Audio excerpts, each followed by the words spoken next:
আজকের এই নাটকে আপনাদের স্বাগত জানাচ্ছি। অনেক দূর দূর থেকে অনেক কষ্ট করে আপনারা আমাদের নাটক দেখতে এসেছেন। আপনাদের প্রত্যাশা অনেক, হাসির নাটক দেখবেন, মজার নাটক দেখবেন, আনন্দের নাটক দেখবেন। নাটক দেখে হাসবেন, মজা পাবেন, আনন্দ করবেন, খুশি খুশি মনে বাড়ি ফিরে যাবেন। খিদে বাড়বে, পেট পুরে খাবেন, খেলে ঘুম ভালো হবে, আর ঘুম ভালো হলে মেজাজ মর্জিও ভালো থাকবে। নাটক তো সেরকমই হওয়া উচিত ছিল। সুধী মণ্ডলী,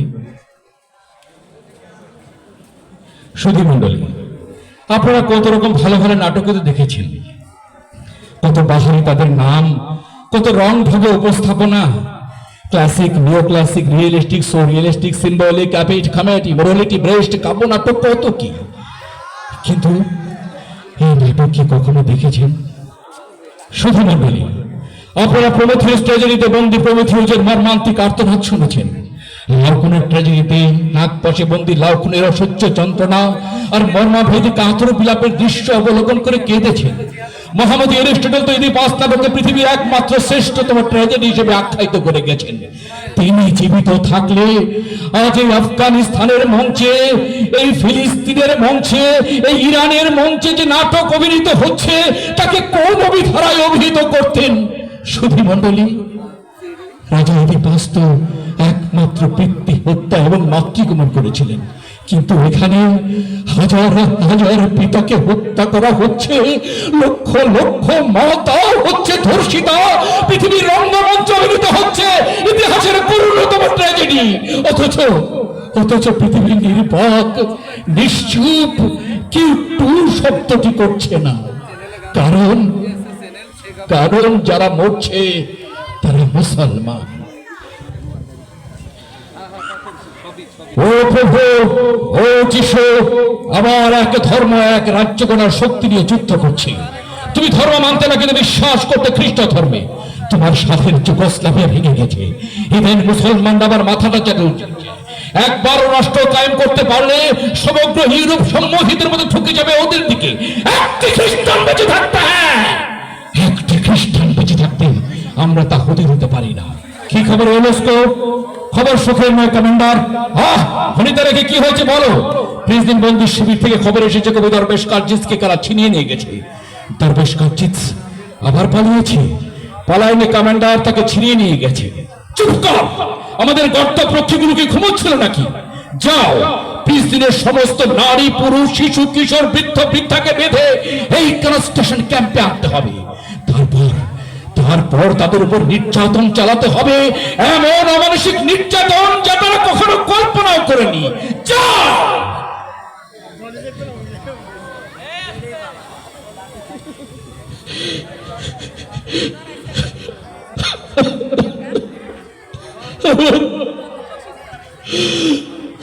7 বছরের শিশুপুত্র হাসান, তাকে ওরা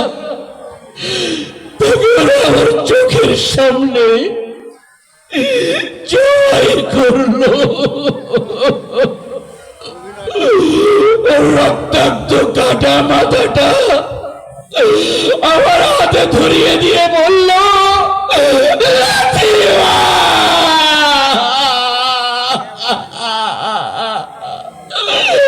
আমি পারিনি, আমার সন্তানের লাতা আর বাঁধিয়ে লাঠি মারতে আমি পারিনি। খোঁচা মারলো, আমি পড়ে গেলাম। তারপর কি হলো কিচ্ছু জানি না, আমি কিচ্ছু জানি না।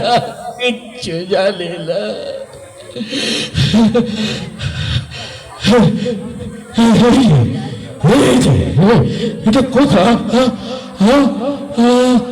আমি কোথায় এসেছি? অনেক মানুষ মনে হচ্ছে। এই যে আপনার কারা? এই আমাকে দেখতে পাচ্ছে। আমি আপনাদের দেখতে পাচ্ছি না। একটু দাঁড়ান না, একটু চুপ করুন, একটা মিনিট। আমার কথাটা শুনুন। ওই যে একটু ভাই, আপনার কথা আসতেছে, ওই পাশ থেকে একটু চুপ করুন, আমার কথাটা একটু শুনুন। আমাকে চিনতে পারছেন? হে ভাই, এই যে, আমাকে চিনতে পারছেন? আমি একজন শ্রমিক, ফিলিস্তিনের ভূমিতে আমি কাজ করতাম।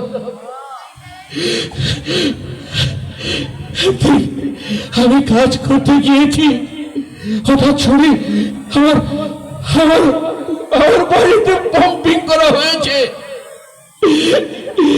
আমার খবর আসার সাথে সাথে আমি দৌড়ে সেখানে ছুটে গেলাম। চারিদিকে আগুন আর আগুন, চারিদিকে ধাও ধাও করে আগুন জ্বলছে। আমার আমার চোখের সামনে আমার ঘরটি ধাও ধাও করে জ্বলছিল। আমি বললাম, আমাকে ছেড়ে দাও, আমি ঘরের মধ্যে যাব, ওখানে আমার ছোট্ট শিশু কন্যা আছে। কিছুক্ষণ পর আমার স্ত্রীর গলিতে দেখো চোর চোর করে পড়ছে, আমার সামনে দিয়ে নিয়ে গেল, আমি কিচ্ছু বলিনি। এরপর আমার ছোট্ট কন্যা সন্তানের লাশ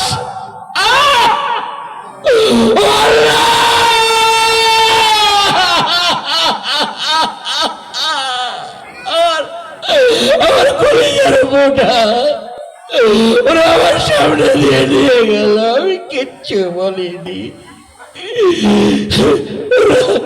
ওরা আমাকে ধরে নিয়ে গিয়ে 7 দিন ওদের কারাগারে রাখলো।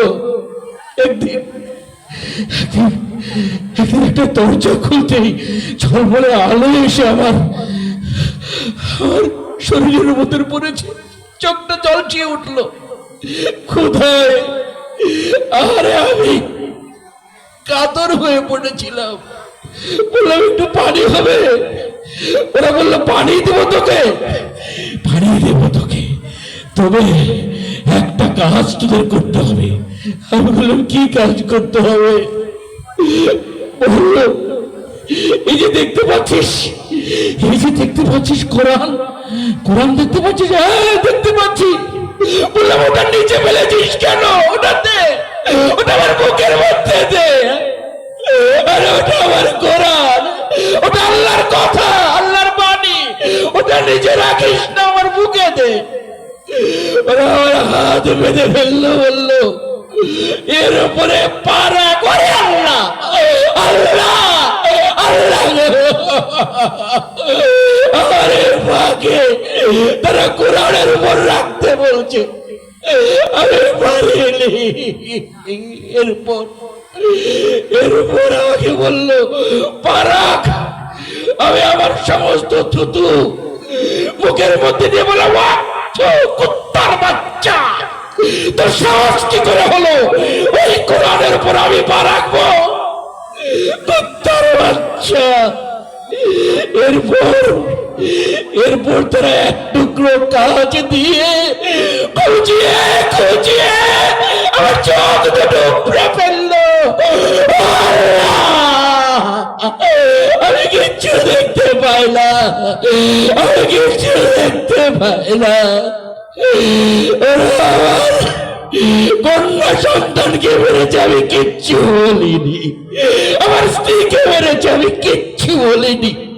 কিন্তু ওরা যখন কোরআন নিয়ে কথা বলছে, তখন আমার কলেজের ভেতরে আগুনের রহিয়ান শিখা চটপট করে উঠছে। বাচ্চারা, এই জীবন থাকতে এই কোরআনকে আমি নিচে রাখতে দেব না, দেব না, দেব না। ওরা আমাদেরকে একে একে মেরে ফেলছে। এই মুসলমান, আমাদের দেখার কেউ নেই, চিৎকার দেওয়ার মতো কেউ নেই। জানিয়ে দাও এই কাফেরদের, নারায়ে তাকবীর, নারায়ে তাকবীর। দিন ইসলাম, দিন ইসলাম, দিন ইসলাম, দিন ইসলাম। নারায়ে তাকবীর, নারায়ে থাকবে।